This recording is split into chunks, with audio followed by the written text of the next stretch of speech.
In the aftermath of World War II, as Allied forces liberated Europe from the grip of Nazi Germany, they made a staggering discovery.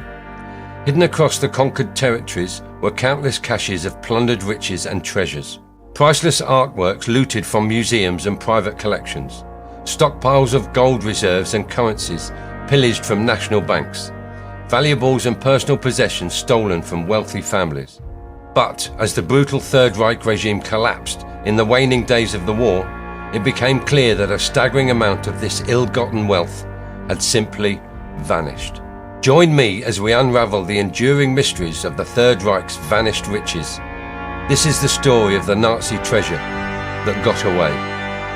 Welcome to the Quatermain Files. I'm Alan Quatermain, and today we embark on an extraordinary journey through history to uncover the secrets of one of the world's most enigmatic treasures, the Amber Room.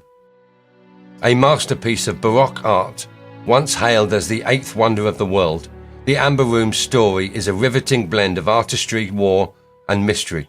Constructed in the early 18th century in Prussia, the Amber Room was presented to Tsar Peter the Great of Russia in 1716, a gift to seal the alliance between Russia and Prussia.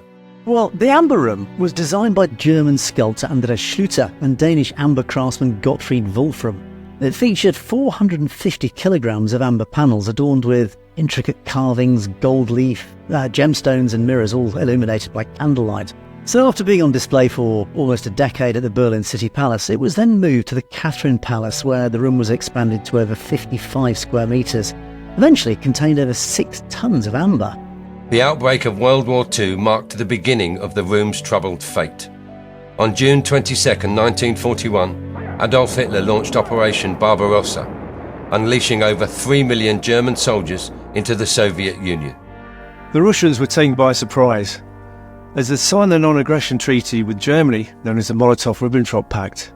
Barbarossa was the largest military invasion in history.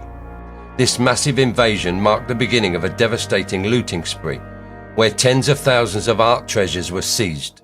There was a huge rivalry between Hermann Göring's Eisenstadt Reichsleiter Rosenberg Task Force and Heinrich Himmler's SS, as both factions raced to loot art, artifacts and other treasures from countries invaded by the Nazis. Among these was the illustrious Amber Room, a marvel of Baroque artistry that the Nazis believed was inherently German, crafted by Germans and undoubtedly destined for Germans. As the German forces advanced into Pushkin, where the Catherine Palace housed the Amber Room, a desperate effort to protect this treasure unfolded. Officials and curators attempted to disassemble the fragile ornate room, but faced with the challenge of its dry, brittle amber, which crumbled under their hands, they resorted to a simpler, more desperate measure. They tried to conceal the room's radiant panels behind mere wallpaper, hoping to shield it from the prying eyes of the invading army. Yet this ruse was in vain.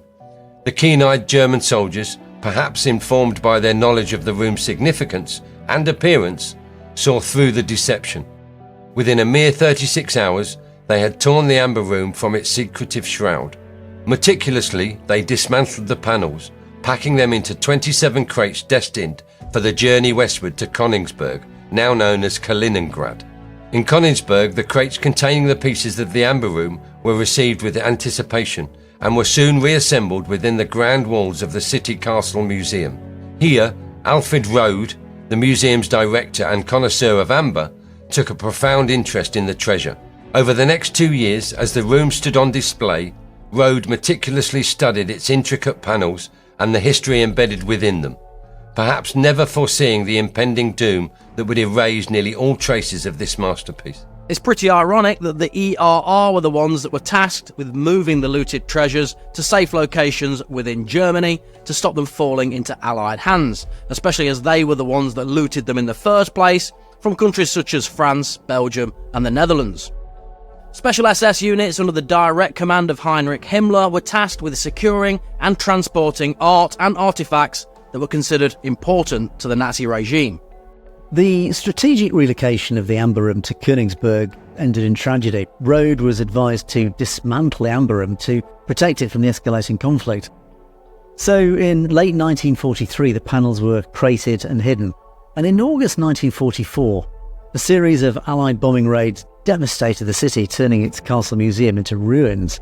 Though it vanished from public view, occasional reports and tantalising clues suggested that parts of the room might have survived the conflict.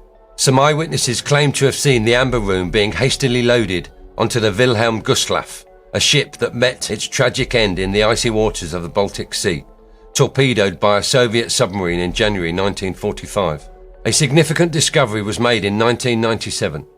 An Italian stone mosaic known as Feel and Touch, part of a set that once adorned the Amber Room, surfaced in Germany.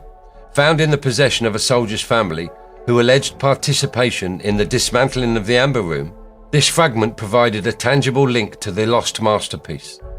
This mosaic was subsequently returned to Russia, aiding in the partial reconstruction of the Amber Room, a project that stirred both awe and controversy. Amidst revived hopes and speculative leads, 1998 saw two ambitious teams, one German and one Lithuanian, announce potential locations of the Amber Room.